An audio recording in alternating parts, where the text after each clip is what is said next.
চায়ের গরম সুগন্ধের মধ্যে লুকিয়ে আছে এক জীবন কাহিনী।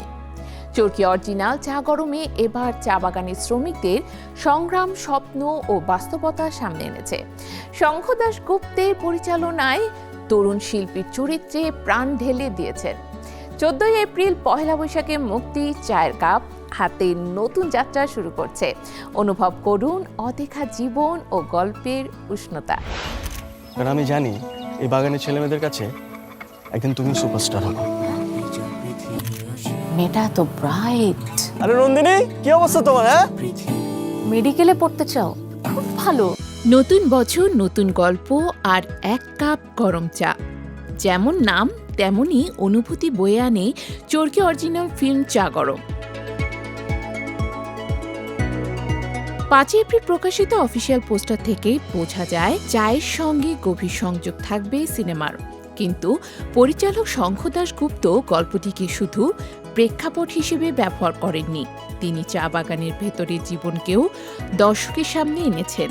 শঙ্খ দাশগুপ্ত বলেন, বাংলাদেশে চা বাগান সবসময় ব্যবহৃত হয়েছে সুন্দর ব্যাকড্রপ হিসেবে, কিন্তু এবার আমরা চা বাগানের ভেতরে ঢুকে শ্রমিকদের দৈনন্দিন জীবন, অধিকার আর জীবনমান দেখানোর চেষ্টা করেছি।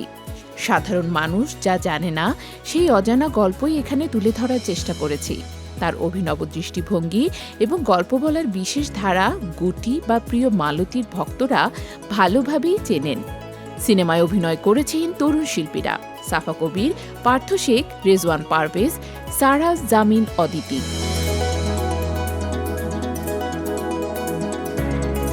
সাফা কবির বলেন, পরিচালকের ভিন্ন দৃষ্টিভঙ্গি এবং শক্তিশালী গল্প আমাকে কাজের জন্য অনুপ্রাণিত করেছে। এটি আমাদের সমাজের অদেখা দিকগুলো তুলে ধরে।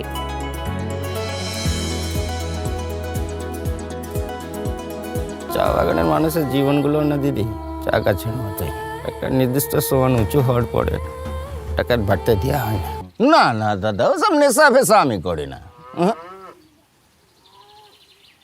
মাঝে মাঝে একটু মদ খাই। রেজওয়ান পারভেজও তার চরিত্রের চ্যালেঞ্জিং দিক এবং পরিচালকের অনুসরণ করা আগ্রহের কথা জানিয়েছেন। পার্থ শেখ বলেন, এ ধরনের কাজ খুব কম হয়। শঙ্খ দাশগুপ্তের সঙ্গে প্রথমবার কাজ করার সুযোগ পেলাম, আর চরিত্রটা আমাকে অনুপ্রাণিত করেছে।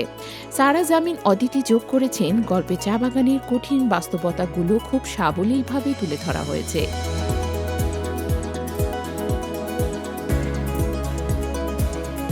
চা বাগানের শ্রমিকদের জীবন কেবল প্রেক্ষাপট নয়, এটি বাংলাদেশের অর্থনীতির অবিচ্ছেদ্য অংশ বলে মনে করেন অক্সফ্যাম ইন বাংলাদেশের কান্ট্রি ডিরেক্টর আশিস দামলে। তিনি বলেন, চা গরম অদেখা সংগ্রাম, স্বপ্ন ও বাস্তবতাকে সামনে আনে। মানুষ শুধু একটি সিনেমা দেখবে না, এটি সম্প্রদায়ের জীবন, তাদের চাওয়া পাওয়া ও পরিবর্তনও উপলব্ধি করবে। সিনেমার গল্প ও চিত্রনাট্য লিখেছেন সাইফুল্লাহ রিয়াদ এবং এতে আরও আছেন একে আজাদ সেতু। ইউরোপীয় ইউনিয়ন এবং রবি সহায়তায় চরকি ও অক্সফ্যামের যৌথ প্রযোজনায় নির্মিত এই সিনেমা মূলত একটি অনুপ্রেরণার গল্প।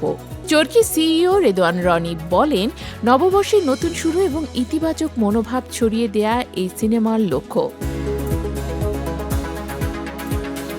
চা গরম দেখার মাধ্যমে দর্শকরা নতুন উদ্দীপনা পাবেন।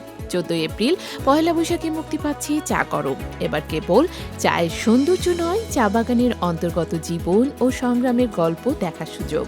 দর্শকরা অপেক্ষা করবেন না, চায়ের কাপ হাতে নিয়ে এই নতুন যাত্রার অংশ হন।